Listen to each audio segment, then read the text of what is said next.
Welcome to today's program titled The Power and Perils of DEIB Data.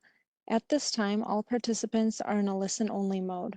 For those of you who are logged into the web presentation, you are encouraged to submit questions throughout the program by typing them into the Q&A box on the right-hand side of your screen. For those interested in obtaining CLE credit for this webinar, a CLE attendance verification code will be read later in the presentation. Please write this code down as it will not be reread and is required on the CLE credit request form. During the presentation, you will see a slide with a QR code that you may scan to access and submit your request for CLE credit. You can also find a link to the form in the connection details email you received this morning. Copies of the webinar recording and materials will be distributed to all attendees in the days following the webinar. On the next slide, you will see a legal disclaimer. This presentation has been prepared by Seyfarth Shaw LLP for informational purposes only. The material discussed during this webinar should not be construed as legal advice or a legal opinion on any specific facts or circumstances. The content is intended for general information purposes only, and you are urged to consult a lawyer concerning your own situation and any specific legal questions you may have. At this time, I would like to turn it over to our first speaker for today's program, Nick DeBon. Nick, please go ahead. Thank you very much for that, and thank you everyone for joining us this afternoon for the latest in our series of micro webinars on DEI or DEIB issues. This afternoon's session is on DEI data, and I will say, in my own practice, advising clients on their DEI initiatives, one of the most risky areas I see and the areas where the greatest risk is created is around the use and misuse of DEI and demographic data internally. Could we have the next slide, please? Thanks. So what we're going to do in our half hour together today is talk about a hypothetical situation, which is based on scenarios that we've seen come up with our clients, and then unpack that a little bit, talk about DEI data and the risks around misuse of that data, and then talk about best practices around using data and harnessing it so that you can use it appropriately and make sure that you get the most out of it without unduly creating risk for your organization. Next slide, please. So we have a hypothetical that we wanted to walk you through this afternoon. It's called All Too Common because it is based on scenarios that we have seen come up with our clients. I think luckily, to the best of my knowledge, we have not seen all of these scenarios come up at the same client. That would be a lot, but we have seen aspects of these at all of our one client or another. We've seen all of the scenarios that we're going to talk about. So let's jump in, move to the next slide.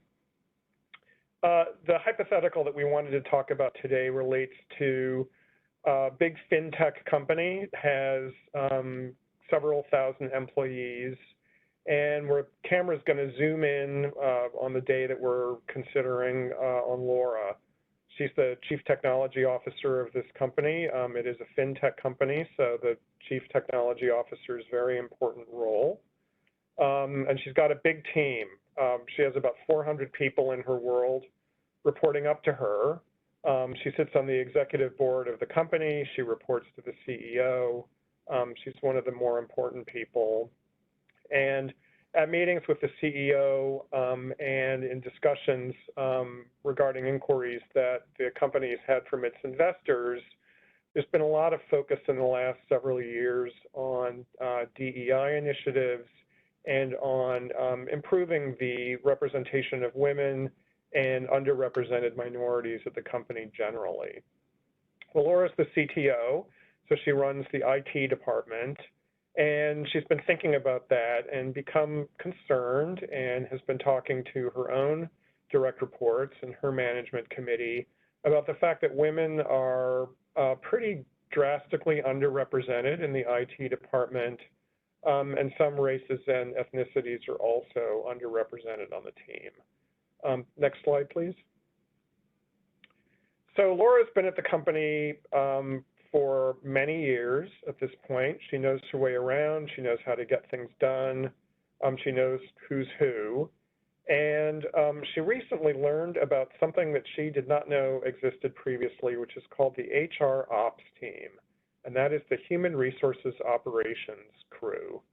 And she learned about that when she went to a company event where it was a mixer between different teams, and she met a guy named Hector, who is one of the people on the HR Ops team. He's pretty junior, recent joiner to the company, lower person on the totem pole on this team.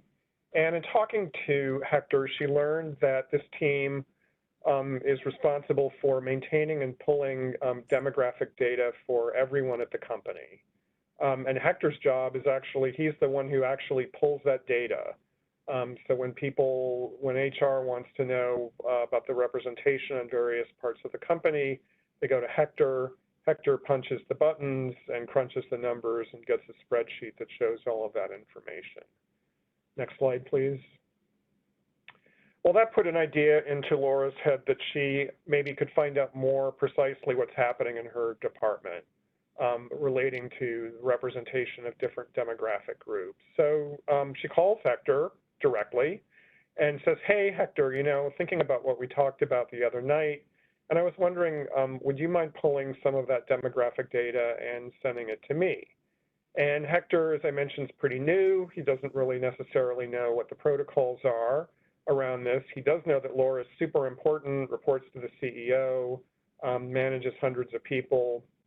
He assumes she knows what she wants, and she tells Hector what she wants, which is that she'd like a list of everyone in her world, all 400 of them, and she wants to see their race and ethnicity and gender so that she can figure out what that representation looks like on a sortable Excel spreadsheet.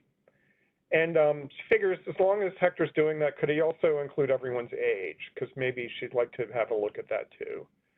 So Hector says sure. He pulls that data and he emails it to Laura. Next slide. All right, so Laura is super psyched that she finally has access to this data. Now she can measure where the team is. She can measure where it's going. They can establish some benchmarks and potentially some milestones. And in her excitement, she emails the spreadsheet to her own management committee, which is the 9 people who report directly to her, and encourages them to look at all of this data in advance of their regular monthly meeting, which is scheduled for the next day. Next slide, please. So at that meeting, everyone pulls out the spreadsheet. They have it on their iPads. A couple of people have printed it out. They have it on a screen so that people who are in the room can look at it. And they go over the spreadsheet line by line. They sort it to see how many women there are. They sort it by demographic, race, and ethnicity to see how different groups are stacking up within the IT department there. And then they look at some individuals. This particular company is in the middle of its annual promotion cycle, and they've cut through the long lists and they've narrowed them down to the short lists of people who are going to be considered by committees on each team and figure out who's going to advance to the next level. And so they have well in mind who the candidates for promotion are in the CTO department, and they look at those folks and they earmark some of those employees for promotions or for a boost in the promotion process to improve the diversity of the team's senior ranks. They feel pretty good. Laura's pretty happy that she figured out how to get this data and thinks that they've made a lot of really important progress at this meeting in improving diversity in the senior ranks and maybe start a conversation about improving diversity in the pipeline as well, if they can get that data. So this is mentioned, we've seen a variety of these scenarios come up with our clients. There are a lot of different risks that are posed by the behavior here and the lack of controls. And to walk us through those risks and why they should keep us up at night, because if anything does, this type of scenario, I'll turn it over to Christy. Great, thanks, Nick. This is one of those moments I wish we could see the audience because I just know so many of them are nodding going, oh yeah, that sounds familiar. So the devil's in the details. We've been using that phrase a lot with DEI, but it certainly holds true with DEI data as well. So just bear in mind that we obviously can't address the specifics of every scenario in this 30 minutes. But at a high level, let's go to the next slide and start talking about where risk could present here. Nick mentioned the lack of controls, right? So we have a situation where either because there's not a policy, or there's an employee who perhaps was not trained on the policy or who has not been refreshed on the policy, an employee who is just sort of sending out diversity data upon request, right? So that's the scenario. So the risk there, of course, is that the data can be redistributed by the recipients or by the secondary recipients, that somebody who might be disgruntled perhaps could leak it outside of the company, or somebody could otherwise get their hands on it. You could have media picking up these things. You could have competitors and detractors. Once it's out there, you can't put the horse back in the barn. Once the data is out, it's out. The other thing is that plaintiffs' counsel is getting much more savvy about things like DEI and affirmative action, and they are asking to see DEI reports and presentations and emails discussing DEI data. So if you do find yourself in a litigation or a charge scenario, even if it's not prompted by DEI data, you may be compelled to turn that data over and produce it as either a positive or negative exhibit, right, depending on what it says. Bear in mind, as we're talking through all this, the primary risk source here is Title VII, and then of course the Age Discrimination and Employment Act, the way this is set up. And we're dealing there with a motivating factor standard under Title VII, and I believe the ADEA is a but-for. Should have double checked that. But either way, though, the courts around the country have put their own sort of nuances and spins on those two standards. But at the end of the day, what it boils down to is race, gender, ethnicity, and other traits may not be a factor in the decision at all. If it influenced the decision and causes that particular decision to be made, there is potential liability, whether or not it is the only thing companies looked at. So just keep that in mind here. We're talking about influence on the decision. So next slide. Okay. The other thing that makes me most nervous, Nick, I don't know about you, is that once the data is out there, other people get to put their spin on it. And when the Center for Investigative Reporting was requesting EEO-1 reports of contractors, I was telling my clients, if you give me an EEO-1 report, I guarantee you I could find something negative to say about it, because there's so many different ways to present on data. And you just don't have any control once it's out there. So that presents a risk from both a practical standpoint and a legal standpoint, right? And terminology is going to be really important there. If you're using words like shortfall, discrimination, adverse impact, things like that, those are going to be excerpted and potentially requoted in a way that doesn't provide the context and the meaning that the company would have provided. Another thing is that it's difficult for a company to prove it did not consider information once its decision makers know it. So in this scenario, we have not only Laura, the Chief Technology Officer, but everybody who reports to her on the management committee, who are decision makers for the organization. They now have demographic details about employees who report to them. And so the burden is going to be on the company, most likely, to prove those traits did not influence decisions going forward. And that can be very difficult. So when we get to the best practices section, we'll go over some of the things that can be done about that. Let's go to the next slide. Okay. We touched on that it could come up in litigation. The OFCCP, for those of you who are federal contractors, they get a lot of data as well. And if there's additional things being produced by the company, they could come out in administrative investigations as well. Next slide. Okay. So this is just an example of one case where a company's use of DEI information was cited by the plaintiff in reciting why he believed the DEI program contributed to what is, a reverse discrimination claim. Really, it's just discrimination. But in this case, it's It's unfortunately been referred to as the old white guy case, is what this case is known as. But it's because it dealt with an older white male executive who was let go from his company as part of a reduction in force. And it happened to occur while the company had been recommitting to DEI and announcing a whole bunch of initiatives and overtures and programs and looking at data and doing all these things, which frankly probably were wonderful things for the organization to be doing. But in the perception of the people influenced by events, maybe not so much, right? So the plaintiff cited these in his complaint. There was never an adverse judgment against the employer. I want to be clear on that. The plaintiff did survive a motion to dismiss, but they ended up settling, and it was actually just dismissed about 2 weeks ago based on settlement. So there's no adverse judgment that shows what extent, if at all, this type of evidence could have supported a claim. But it does at least show that employees are focused on it, plaintiffs are focused on it, and hence that's where some of the risk arises. Next slide. Okay. So personal liability is another thing that really gets the attention of decision makers, right? I mean, you don't want your company to be held responsible, certainly, but you really don't want to be held responsible yourself.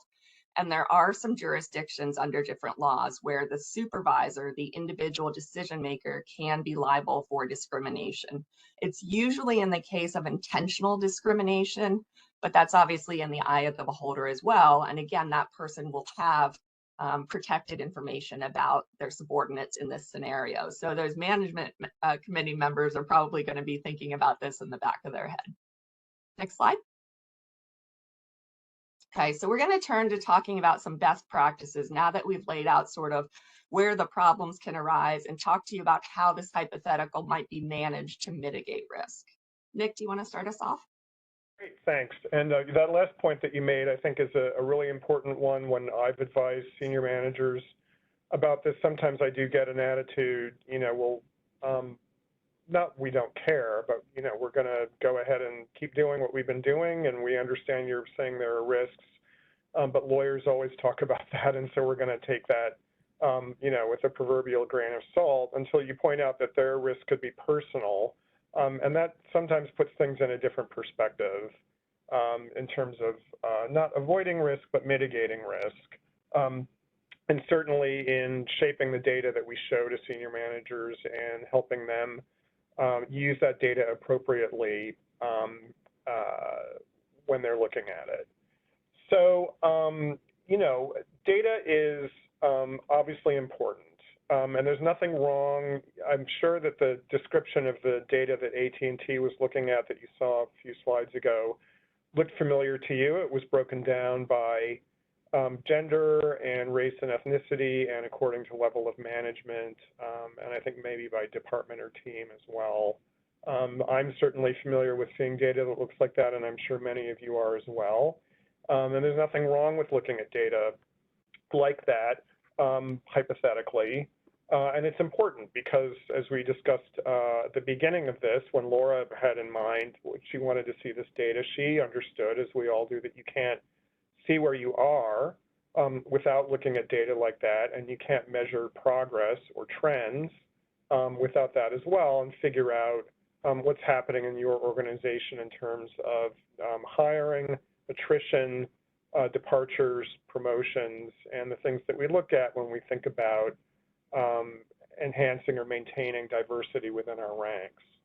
But without adequate controls, it's a double-edged sword in the wrong hands, and there are many hands out there that can misuse information like this that Christy touched on when she talked about the risks. The data shows, I think virtually every employer I've ever helped with data like this, there's always an area where there's room for improvement, let's say, in terms of representation of one category or another. And historically, that was the main concern that we had about the use of that data or the data falling into the wrong hands, that people could use it to show that an underrepresentation at the company is a product of discrimination or a product of adverse impact based on policies or practices that the company might have. And that's still a concern. Now added on top of that, there's another layer of concern, which is people like the old white guy in the AT&T case turning that around and saying, well, the fact that you're looking at this data shows that you want to increase the representation of women and underrepresented minorities, and that is at the expense of white males.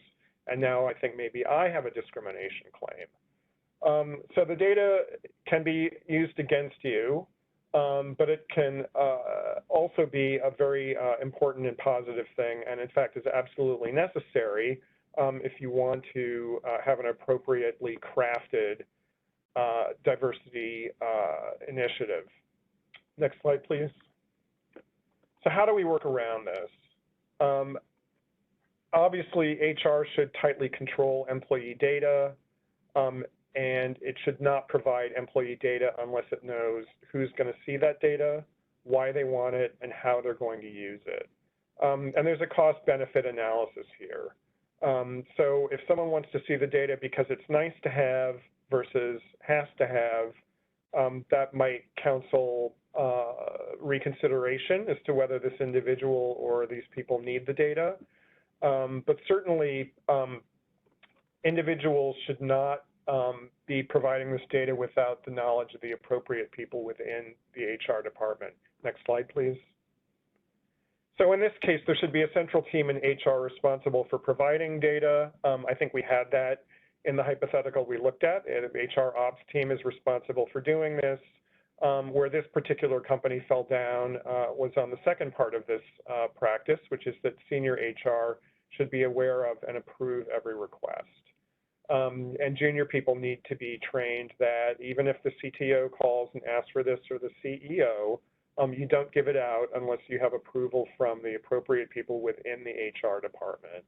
And similarly, senior people need to be trained. You can't just willy-nilly go running around asking for data like this because that's where you can bring out your point that you may end up being personally liable if you misuse that data or if it comes to light, you even looked at it.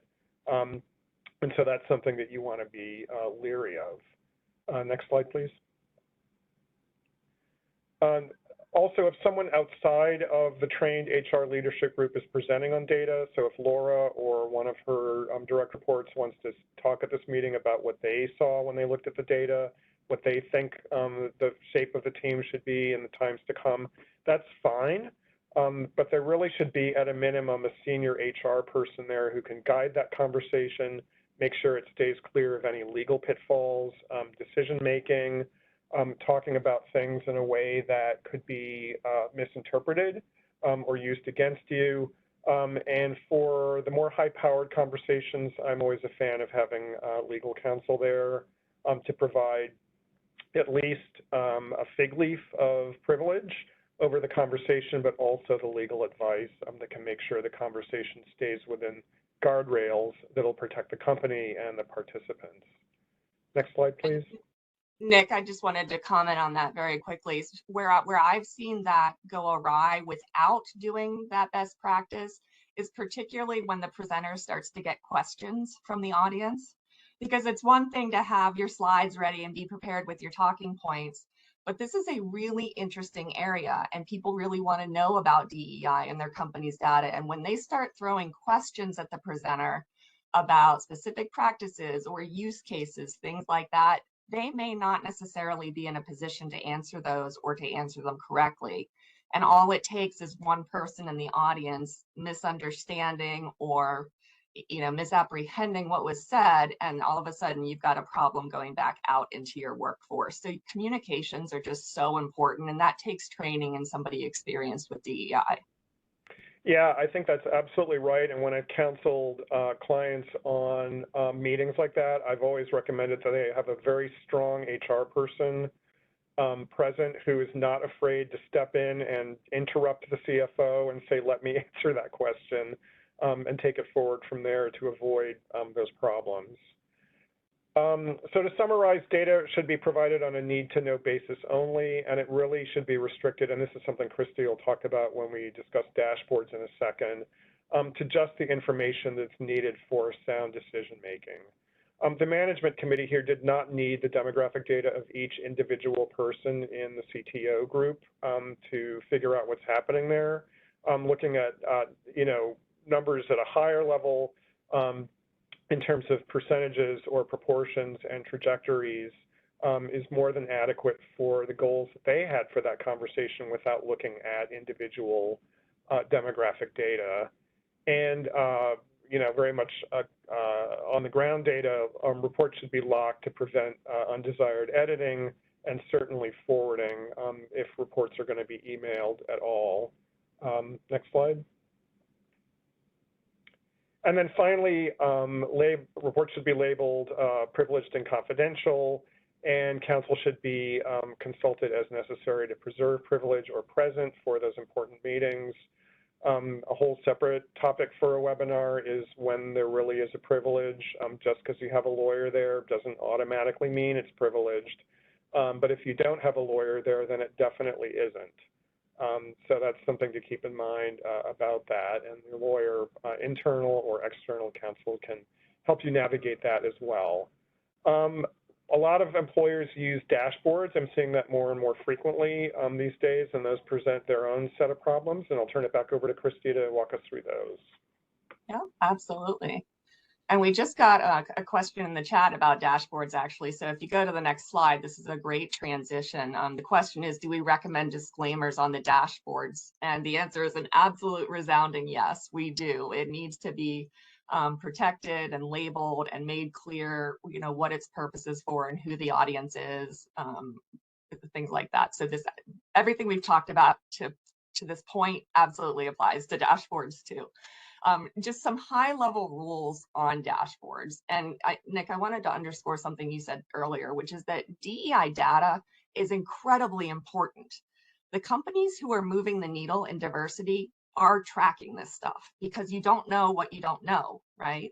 But it's really powerful. So I hope nobody goes away with a data is bad message. That's not at all what we're saying. It's just, as Spider-Man says, with great power comes great responsibility. So it has to be managed very carefully. To the extent you can, these are going to help you manage that risk. As Nick just said, aggregated and high-level data is less risky than individualized. The management committee here could have been more high-level. The more limited the population that receives the data, the less risk, the fewer recipients, the less chance of misunderstanding. On the next slide, a couple more rules about this. The more people are removed from daily decisions, the better. So in this hypothetical, the worst part is the last sentence kind of there, right? Where they used it to earmark people for promotion decisions. Boy, is it going to be hard if that document gets produced in discovery to claim that race or gender or age had no role in promotion decisions that were made later by this team. So try and remove it from decision makers. And then from an informational perspective, looking backwards can be hugely important for charting trends and things like that. And there's less risk to looking at things that have already happened than there is to conveying information live while decisions are being made, while you still have the opportunity to potentially inject, or taint that decision process. So hopefully those are some good, helpful general rules. Let's go to the next slide and we'll talk a little bit more about dashboards. And some of this we've touched on, as I said, the prior slides do apply here as well, but just really need to be especially careful if you're talking about hiring policies, promotions, or anything touching on compensation and benefits. Those just really need to be very carefully safeguarded, and no personally identifiable information should be in there. You should not have employee names and things like that. The one exception, just to quickly note, would be if you are doing it pursuant to a formal written affirmative action program, and then some allowances can be made, but the vast majority of employers are not engaged in that type of a formal structured program. And so you just need to be really careful about data that's not necessary to decision making that's being shared with decision makers. There's a question in the chat also about diversity reports being shared externally, sort of high-level reports. I don't think there's anything wrong with that as long as they are very carefully considered and constructed, because as we've mentioned, messaging is very important and you need to be careful about the verbiage used, how detailed it is. There's a difference between US representation and individual states or buildings and things like that. So in general, I think it can be okay, but the details really do matter. So let's go to the next slide here and wrap this up for you guys. We'll let you go on time. The CLE, perhaps the most important part of our session here, is SS, as in Seyfarth Shaw, 9027. So again, if you want to write that down, it's SS 9027. And Nick, unless you have anything else, I think we'll just wrap it up and thank everybody for joining us today. Thank you for joining us. Really appreciate it.